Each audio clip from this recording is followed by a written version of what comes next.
ಅತ್ಯಾಚಾರ ಪ್ರಕರಣದ ಆರೋಪಿ ಮಾಜಿ ಸಚಿವ ರಮೇಶ್ ಜಾರಕಿಹೊಳಿ ಬಂಧನಕ್ಕೆ ವಿಪಕ್ಷ ನಾಯಕ ಸಿದ್ದರಾಮಯ್ಯ ಹಾಗೂ ಕೆಪಿಸಿಸಿ ಅಧ್ಯಕ್ಷ ಡಿಕೆಶಿ ಆಗ್ರಹ ಮಾಡಿದ್ದಾರೆ. ಕಾನೂನು ಪ್ರಕಾರ ರಮೇಶ್ ಜಾರಕಿಹೊಳಿ ಕೂಡಲೇ ಅರೆಸ್ಟ್ ಆಗಬೇಕಾಗಿತ್ತು ಎಂದ ಸಿದ್ದರಾಮಯ್ಯ ಆರೋಪಿ ಸ್ಥಾನದಲ್ಲಿ ಇದ್ದವರು ಗೃಹ ಸಚಿವರನ್ನ ಭೇಟಿ ಮಾಡಿದ್ದಾರೆ. ಸರ್ಕಾರ ಆರೋಪಿಯನ್ನು ರಕ್ಷಣೆ ಮಾಡ್ತಾ ಇದೆ ಅಂತ ಆರೋಪ ಮಾಡಿದರು. ಇನ್ನು ಪ್ರಾರಂಭದಲ್ಲಿ ವಿಡಿಯೋ ಫೇಕ್ ಅಂತ ಹೇಳಿದ ರಮೇಶ್ ಜಾರಕಿಹೊಳಿ ಇದೀಗ ವಿಡಿಯೋದಲ್ಲಿರೋದು ನಾನೇ ಅಂತ ಹೇಳಿದ್ದಾರೆ. ಅದು ನಾನು ಅವಳೇ ಅಂತ ಹೇಳಿದ್ದಾರೆ ಅಂತ ಸಿದ್ದರಾಮಯ್ಯ ವ್ಯಂಗ್ಯ ಆಡಿದ್ದಾರೆ. ಇನ್ನು ಕೂಡಲೇ ರೇಪಿಸ್ಟ್ ರಮೇಶ್ ಅವರನ್ನ ಬಂಧಿಸಬೇಕು ಅಂತ ಡಿಕೆಶಿ ಕೂಡ ಆಗ್ರಹಿಸಿದ್ರು. ಅಲ್ಲದೆ ಡೆಲ್ಲಿ ಎಲ್ಲಾ ವಿಷಯದಲ್ಲಿ ತನಿಖೆ ಆಗಲೇಬೇಕು ಅಂತ ವ್ಯಂಗ್ಯವಾಡ್ತಾನೆ ತನಿಖೆಗೆ ಆಗ್ರಹಿಸಿದ್ರು. 30ನೇ ತಾರೀಕು ಸ್ಟೇಟ್ಮೆಂಟ್ ರೆಕಾರ್ಡ್ ಆಗುತ್ತೆ. ಆ statement clearly shows that mister Jarkiholi, Ramesh Jarkiholi has misused the trust of the victim. ಕೆಲಸ ಕೊಡಿಸ್ತೀನಿ ಅಂತೇಳಿ ನಂಬಿಸಿ ಏನೇನೋ ಹೇಳಿ ನನ್ನನ್ನು ಸೆಕ್ಸುಯಲಿ ಹೆರಾಸ್, ನನಗೆ ಉಪಯೋಗಿಸ್ಕೊಂಡ್ರು, ಲೈಂಗಿಕವಾಗಿ ನನ್ನನ್ನು ಬಳಸ್ಕೊಂಡ್ರು ಅಂತ ಹೇಳ್ತಾರೆ. ದಿ ಲಾ ಸೇಸ್ ಇಷ್ಟಾದ್ಮೇಲೆ ಕೂಡಲೇ Ramesh Jarkiholi should have been arrested. ಬಹುಶಃ ಭಾರತ ದೇಶದಲ್ಲಿ ನಾನು ನೋಡಿರೋ ಮಟ್ಟಿಗೆ ಇಂಥ ರೇಪ್ ಕೇಸ್ಗಳಲ್ಲಿ ಅರೆಸ್ಟ್ ಮಾಡದಿರೋದು. ಸೊ ಎಲ್ಲರೂ ಕೂಡ, ಯಾಕೆ ಈ ಸಂದರ್ಭದಲ್ಲಿ ನೀವು ಮಾಡ್ತಾ ಇರೋದು ನೋಡಿದ್ರೆ ಯಾವ ಹೆಣ್ಮಗಳು ಕೂಡ ಸೇಫ್ ಆಗಿರ್ಲಿಕ್ಕೆ ಸಾಧ್ಯ ಇಲ್ಲ. ಇದು ಯಾರ ಕಾಲದಲ್ಲಿ? ಯಡಿಯೂರಪ್ಪನವ್ರ ಕಾಲದಲ್ಲಿ. ಇದು ಯಾರ ಕಾಲದಲ್ಲಿ? ಬಸವರಾಜ ಪಾವದಲ್ಲಿ. ಇದು ನಾವು ಈ ಹೆಣ್ಮಗಳಿಗೆ, ಎಲ್ಲ ಹೆಣ್ಮಕ್ಳು ಕೂಡ ನೀವು ನ್ಯಾಯವನ್ನ ಒದಗಿಸ್ಕೊಡ್ಬೇಕು ಅಂತೇಳಿ ಒತ್ತಾಯವನ್ನ ಮಾಡ್ದೆ. ಕೂಡಲೇ ಅವನ್ನ ಬಂಧಿಸಬೇಕು ಅಂತೇಳಿ ನಾವು. ದೇಶದಲ್ಲಿ ಮಕ್ಕಳಿಗೆ ಕೊರೋನಾ ಲಸಿಕೆ ಸದ್ಯಕ್ಕಿಲ್ಲ. ಸಿಬಿಎಸ್ಇ ಪರೀಕ್ಷಾರ್ಥಿಗಳಿಗೂ ಸದ್ಯಕ್ಕೆ ಲಸಿಕೆ ನೀಡಲ್ಲ ಅಂತ ಕೇಂದ್ರ ಸರ್ಕಾರ ಹೇಳಿದೆ. ಯಾವ ದೇಶದಲ್ಲೂ ಈಗ ಮಕ್ಕಳಿಗೆ ಲಸಿಕೆ ಕೊಡ್ತಾ ಇಲ್ಲ. ಮಕ್ಕಳಿಗೆ ಲಸಿಕೆ ನೀಡುವಂತೆ WHO ಕೂಡ ಸೂಚಿಸಿಲ್ಲ. ಕೆಲವರು ರಾಜಕಾರಣಕ್ಕಾಗಿ ಮಕ್ಕಳಿಗೆ ಲಸಿಕೆ ಕೊಡಿ ಅಂತ ಇದ್ದಾರೆ. ವಾಟ್ಸ್ಆಪ್ ಚರ್ಚೆಗಳ ಪ್ರಕಾರ ಸರ್ಕಾರ ನಿರ್ಧಾರ ಮಾಡೋದಕ್ಕೆ ಸಾಧ್ಯ ಇಲ್ಲ. ಪರೀಕ್ಷಾರ್ಥಿಗಳಿಗೆ ಲಸಿಕೆ ನೀಡುವ ಬಗ್ಗೆ ವಿಜ್ಞಾನಿಗಳು ನಿರ್ಧಾರ ಮಾಡ್ತಾರೆ. ಹೆಚ್ಚಿನ ಮಾಹಿತಿ ಸಂಗ್ರಹಿಸಿದ ಬಳಿಕ ವಿಜ್ಞಾನಿಗಳು ನಿರ್ಧರಿಸುತ್ತಾರೆ ಅಂತ ಕೇಂದ್ರ ಸರ್ಕಾರದಿಂದ ಪ್ರಕಟಣೆಯಲ್ಲಿ ತಿಳಿಸಲಾಗಿದೆ. ದೇಶದಲ್ಲಿ ಶೀಘ್ರವೇ ಮಕ್ಕಳ ಮೇಲೆ ಪ್ರಯೋಗ ಪ್ರಾರಂಭಿಸಲಿದೆ ಅಂತ ತಿಳಿಸಿದೆ.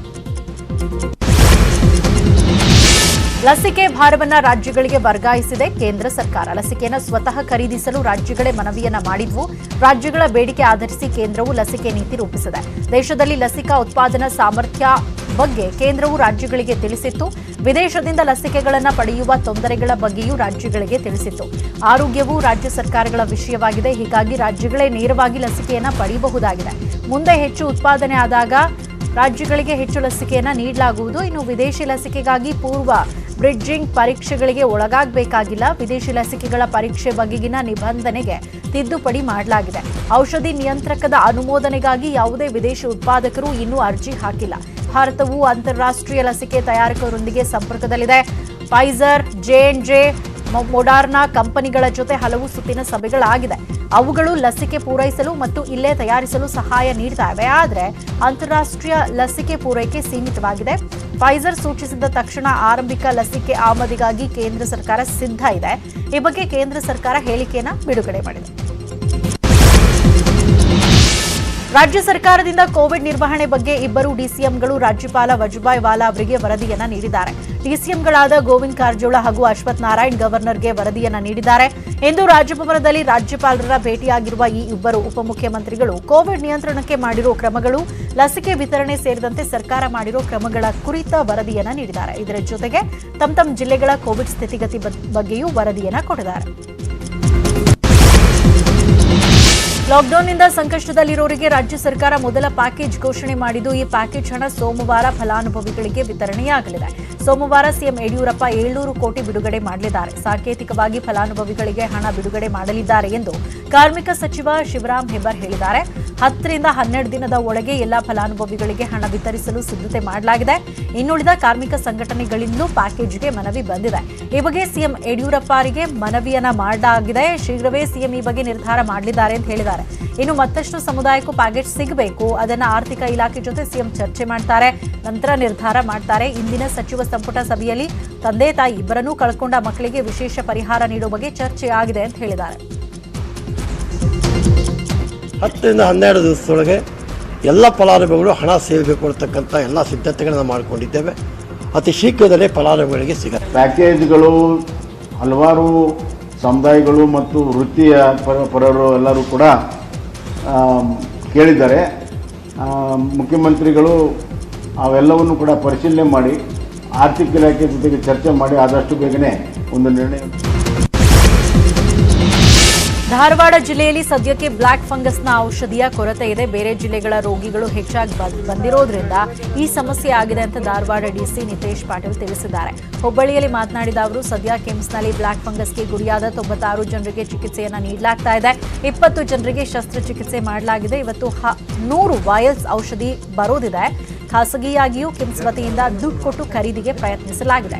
ಹಿಂದೆ 700ರಲ್ಲಿ 55 ವಯಲ್ಸ್ ಕಿಮ್ಸ್ಗೆ ಬಂದಿತ್ತು. ಬೇರೆ ಜಿಲ್ಲೆಯಲ್ಲಿ ಇರೋ ಔಷಧಿಯನ್ನ ಡೈವರ್ಟ್ ಮಾಡಿಕೊಳ್ಳಲಾಗ್ತಾ ಇದೆ.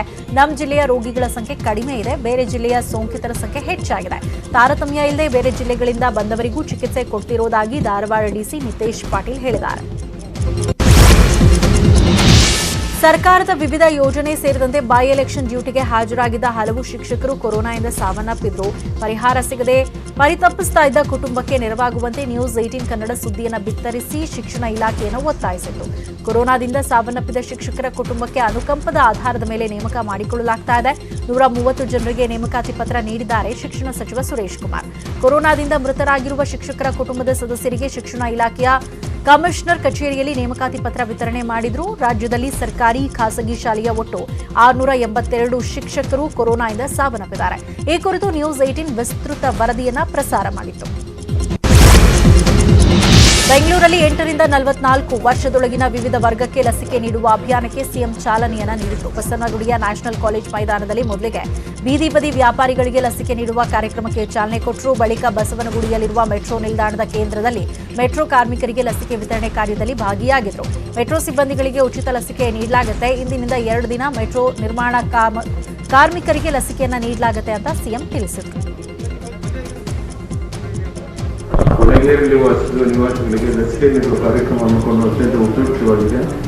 ಕೋವಿಡ್ ಸೋಂಕಿನ ತೀವ್ರವಾಗಿ ಬಾಧಿತರಾಗಿರುವ ಸಮುದಾಯಗಳನ್ನು ಲಸಿಕೆ ಮೂಲಕ ರಕ್ಷಿಸಬಹುದಾಗಿದೆ. ನಾಗರಿಕರೆಲ್ಲರೂ ಸರ್ಕಾರದ ಮಾರ್ಗಸೂಚನೆ.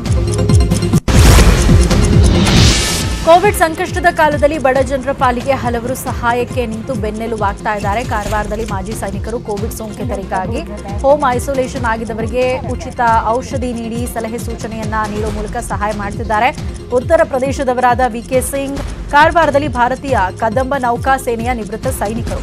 ಕಾರವಾರ ನೆಲದ ಪ್ರೀತಿ ಅಭಿಮಾನದಿಂದ ಬದುಕು ಕಟ್ಟಿಕೊಳ್ಳಲು ಕಾರವಾರದಲ್ಲೇ ನೆಲೆಸಿದ್ದಾರೆ. ನಿವೃತ್ತರಾಗಿ 4 ವರ್ಷ ಮುಗಿದ್ರೂ ಕಾರವಾರದಲ್ಲೇ ಜೀವನ ಮಾಡ್ತಾ ಇರುವ ಇವರು ಸೋಂಕಿಗೆ ಒಳಗಾಗಿ ಹೋಮ್ ಐಸೋಲೇಷನ್ನಲ್ಲಿ ಇದ್ದು ಸಮಸ್ಯೆ ಎದುರಿಸ್ತಾ ಇರುವವರ ಪಾಲಿಗೆ ಆಶಾಕಿರಣ ಆಗಿದ್ದಾರೆ. ಔಷಧಿ ಖರೀದಿಸಲು ಹಣ ಇಲ್ಲದ ಬಡವರ ಪಾಲಿಗೆ ಬೆನ್ನೆಲುಬಾಗಿದ್ದಾರೆ. ವೈದ್ಯರ ಸಲಹೆ ಪಡೆದು ಸೋಂಕಿತರಿಗೆ ಬೇಕಾದ ಉಚಿತ ಔಷಧಿ ತಲುಪಿಸಿ ಮಾನವೀಯತೆ ಮೆರೀತಾ ಇದ್ದಾರೆ. ಇಲ್ಲಿಯವರೆಗೂ ಸುಮಾರು 100ಕ್ಕೂ ಹೆಚ್ಚು ಸೋಂಕಿತರ ಮನೆ ಬಾಗಿಲಿಗೆ ತೆರಳಿ ಉಚಿತ ಔಷಧಿಯನ್ನ ನೀಡಿದ್ದಾರೆ. ಉತ್ತರ ಭಾರತದಲ್ಲಿ ಯಾಸ್ ಚಂಡಮಾರುತದಿಂದ ಭಾರೀ ನಷ್ಟ ಉಂಟಾಗಿದೆ. ಒಡಿಶಾ, ಪಶ್ಚಿಮ ಬಂಗಾಳದಂತೂ ಯಾಸ್ನಿಂದ ಯಾತನೆ ಅನುಭವಿಸ್ತಾ ಇವೆ. ನಾಳೆ ಪ್ರಧಾನಿ ನರೇಂದ್ರ ಮೋದಿ ಯಾಸ್ ಚಂಡಮಾರುತದಿಂದಾಗಿ ಹಾನಿಗೊಳಗಾಗಿರೋ ಒಡಿಶಾ ಮತ್ತು ಪಶ್ಚಿಮ ಬಂಗಾಳಕ್ಕೆ ಭೇಟಿ ನೀಡಿ ಪರಿಶೀಲಿಸಲಿದ್ದಾರೆ. ನಾಳೆ ಮೊದಲು ಭುವನೇಶ್ವರಕ್ಕೆ ಭೇಟಿ ಕೊಟ್ಟು ಅಧಿಕಾರಿಗಳೊಂದಿಗೆ ಪರಿಶೀಲನಾ ಸಭೆ ನಡೆಸಲಿದ್ದಾರೆ. ಬಳಿಕ ಯಾಸ್ನಿಂದ ನಷ್ಟ ಅನುಭವಿಸಿರೋ ಬಲ್ಸೋರ್, ಭದ್ರಕ್, ಪೂರ್ಭಾ, ಮೆಡಿನಿಪುರ್ ಸೇರಿದಂತೆ ಪಶ್ಚಿಮ ಬಂಗಾಳದಲ್ಲಿ ವೈಮಾನಿಕ ಸಮೀಕ್ಷೆಯನ್ನ ಮಾಡಲಿದ್ದಾರೆ. ಪಶ್ಚಿಮ ಬಂಗಾಳ ಸಿಎಂ ಮಮತಾ ಬ್ಯಾನರ್ಜಿ ತಕ್ಷಣ 1 ಕೋಟಿ ಪರಿಹಾರ ಹಣ ಘೋಷಿಸಿದ್ದಾರೆ. ಎನ್ಡಿಆರ್ಎಫ್ನ 100ಕ್ಕೂ ಹೆಚ್ಚು ಟೀಮ್ಗಳು ಪಶ್ಚಿಮ ಬಂಗಾಳದಲ್ಲಿ ಬೀಡು ಬಿಟ್ಟಿದ್ದು ರಕ್ಷಣಾ ಕಾರ್ಯದಲ್ಲಿ ತೊಡಗಿವೆ. ಇನ್ನುಳಿದ 10 ಪ್ರಮುಖ ಸುದ್ದಿ ನೋಡೋಣ ಚಿಕ್ಕ ಬ್ರೇಕ್ ಆದ್ಮೇಲೆ.